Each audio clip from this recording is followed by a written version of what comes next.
यूं तो UP police आपको हर मोर्चे पर मुस्तैद नजर आएगी, लेकिन यहां पर एक ऐसा मामला आया जहां पर यूपी पुलिस अपनी गाड़ी छोड़कर भागती हुई नजर आई।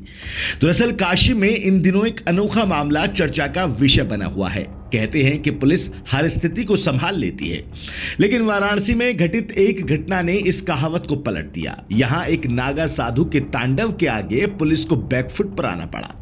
हालात ऐसे बने कि चौकी इंचार्ज को अपने बुलेट मौके पर ही छोड़कर भागना पड़ा। यह पूरा मामला कोतवाली थाना क्षेत्र के गोलघर साड़ी मंडी इलाके का है। जानकारी के मुताबिक गोलघर साड़ी मंडी क्षेत्र में एक नागा बाबा साधु सड़क किनारे एक मकान के बाहर सोया पड़ा था। लंबे समय तक उसे न उठने पर स्थानीय लोगों को किसी अनहोनी की आशंका हुई। लोगों ने तुरंत पुलिस को सूचना दी। सूचना पाकर काल भैरव चौकी इंचार्ज विवेक शुक्ला अपने सिपाही अरुण व्यास के साथ मौके पर पहुंचे। उन्होंने लोगों के साथ मिलकर साधु को जगाने की कोशिश की, लेकिन साधु नहीं उठा। जब किसी ने उनके ऊपर पानी डाल दिया तो वो अचानक गुस्से में उठकर बैठ गया। पुलिस को सामने देख नागा साधु और भड़क गया। इसके बाद उसने सड़क पर जमकर हंगामा शुरू कर दिया।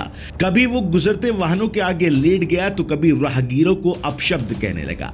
स्थिति बिगड़ती देख चौकी इंचार्ज और सिपाही ने स्थिति को संभालने की कोशिश की, लेकिन साधु के तेवर शांत नहीं हुए।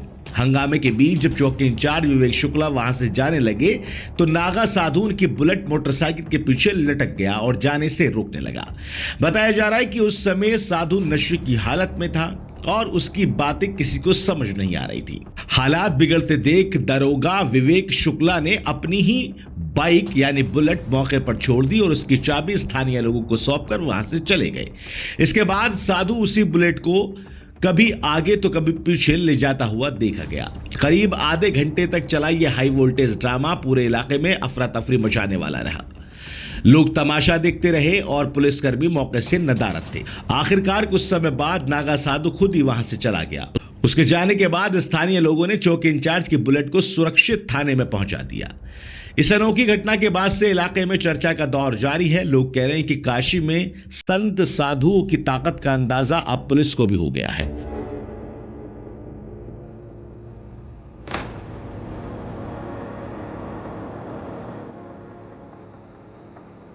वहीं पुलिस अब इस पूरे मामले की जांच में जुटी हुई है। साथ ही साथ लोग ये भी कह रहे हैं कि अब संत साधु नशे की हालत में पाए जाने लगे हैं और ये सही और अच्छे संत साधुओं को भी बदनाम करने की कोशिश कर रहे हैं।